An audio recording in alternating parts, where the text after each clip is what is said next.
Et, là, sans parler, de peur que la voix se pût reconnaître, ils restèrent longuement au grand contentement et au grand plaisir de l'une et de l'autre partie.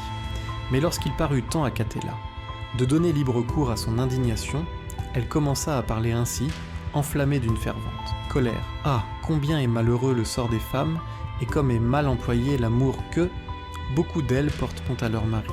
Moi, malheureuse, voilà déjà 8 ans que je t'ai aimé plus, que ma vie, et toi, comme je l'ai vu, tu brûles tout entier. Tu te consumes dans l'amour d'une femme étrangère coupable et méchant homme que tu es.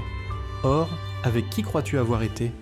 Tu as été avec celle qui fut couchée à tes côtés 8 années durant et que, par de fausses caresses, tu as, depuis trop longtemps trompé en lui montrant de l'amour, tandis que tu étais énamouré ailleurs. Je suis Catella, je ne suis pas la femme de Riccardo, traître déloyal que tu es. Écoute si tu reconnais ma voix, c'est bien moi, et il me semble qu'il se passera plus de 1000 ans avant que nous soyons en plein jour, pour que je puisse te faire honte comme tu le mérites, vil chien maudit que tu es, hélas, pauvre de moi, à qui ai-je pendant tant d'années porté un tel amour ? À ce chien déloyal qui, croyant avoir en ses bras une autre femme, m'a fait plus de caresses et donné plus de preuves d'amour en si peu de temps que j'ai été avec lui que pendant tout le reste du temps que je lui ai appartenu.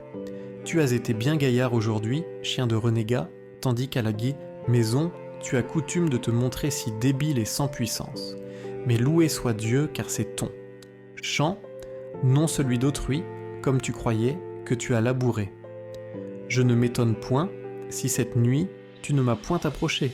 Tu attendais d'être ailleurs pour te décharger de ton fardeau, et tu voulais arriver frais cavalier à la bataille, mais grâce à Dieu et à ma prévoyance, l'eau a pris son.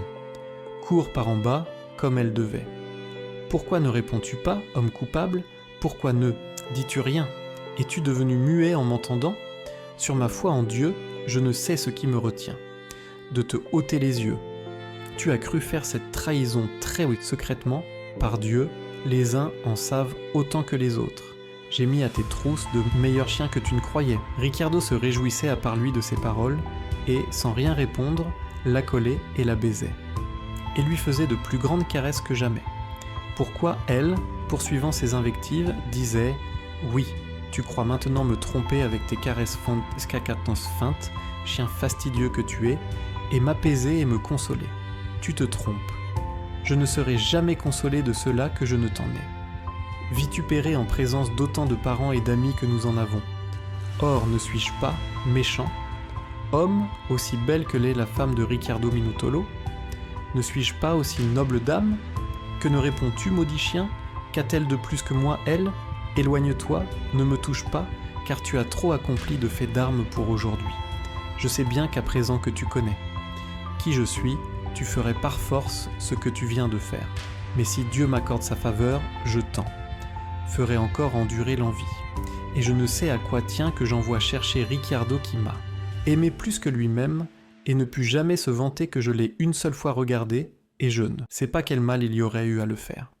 Tu as cru avoir ici sa femme, et c'est comme si tu l'avais. Eux, en tant que ce n'est point par ta faute que cela n'est pas arrivé. Donc, si moi je l'avais eu, lui, tu ne pourrais avec raison m'en blâmer. Les paroles de la dame furent longues, pémotes, et longs aussi ses reproches. À la fin pourtant, Riccardo pensant que, s'il la laissait s'en aller sur cette croyance, il pourrait s'en suivre beaucoup.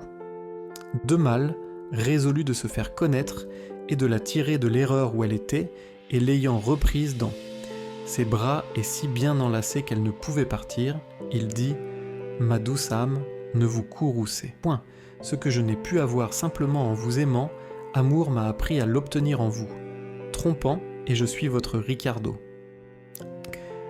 Ce qu'entendant Catella, et reconnaissant la voix, elle voulut soudain se jeter hors du lit, mais elle ne put, sur quoi elle voulut crier, mais Riccardo lui ferma la bouche des deux mains et dit « Madame, il ne peut se faire désormais que ce qui a été n'est pas. Été, dussiez-vous crier tout le temps de votre vie, et si vous criez, ou si vous faites d'une façon quelconque savoir jamais cela à quelqu'un, deux choses en adviendront. L'une sera, dont vous ne devez pas vous soucier peu, que votre honneur et votre bonne réputation seront compromis, pour, ce que, quand vous diriez que je vous ai fait venir ici par ruse, je dirais que ce n'est pas vrai, et qu'au contraire, je vous y ai fait venir en vous promettant de l'argent et des cadeaux, et que ne vous les ayant pas donnés aussi largement que vous l'espériez, vous vous êtes fâchés et que c'est pour cela que vous faites cette rumeur et ces reproches. Et vous savez que le monde est plus disposé à croire le mal que le bien, pour ce, on me croira plutôt que vous. Après cela, il s'ensuivra, entre votre mari et moi, une inimitié mortelle, et les choses pourront aller de façon que je le tuerai, ou qu'il me tuera, de quoi vous ne sauriez plus être jamais joyeuse ni contente. Et pour ce, cœur, de mon corps, renoncez à vous déshonorer vous-même, en même temps qu'à mettre en danger et en lutte votre mari et moi.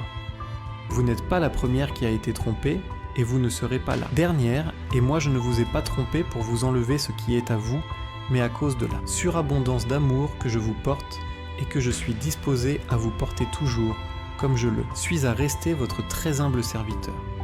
Et comme il y a grand temps que moi, et tout ce que j'ai, mon pouvoir et ma vaillance, sommes à votre service, j'entends qu'à partir de ce moment tout cela vous appartienne plus que jamais. Maintenant, vous êtes avisés pour toutes les autres choses, et ainsi je suis certain que vous le serez en celle-ci. Catella, pendant que Ricardo parlait ainsi, pleurait fortement, et bien qu'elle fût grandement courroucée, et qu'elle se répandit en reproches, néanmoins la raison lui montrait que ce que disait Ricardo était vrai, car elle reconnut que ce qui lui avait fait voir comme devant arriver était possible, et pour ce, elle dit « Ricardo, je ne sais comment Dieu me donnera la force de supporter l'injure et la tromperie que tu m'as faite. Je ne veux pas crier ici où ma simplicité et ma jalousie excessive m'ont conduite, mais sois certain que jamais je ne serai contente si, d'une façon ou d'une autre, je ne me sois vengé de ce que tu m'as fait. Et pour ce, laisse-moi aller, ne me retiens plus. Tu as eu ce que tu désirais, et tu m'as joué tant qu'il t'a plu. Il est temps de me laisser, laisse-moi je t'en prie. » Ricardo, qui voyait que son esprit était encore trop courroucé, avait résolu de ne pas la laisser aller, à moins d'obtenir la paix d'elle, pour de quoi, se mettant à l'adoucir avec de bonnes paroles, il dit tant, il pria tant, il conjura tant, qu'il fit. La paix avec elle, et, du consentement de tous les deux, ils restèrent ensemble un assez longtemps, à leur grandissime satisfaction.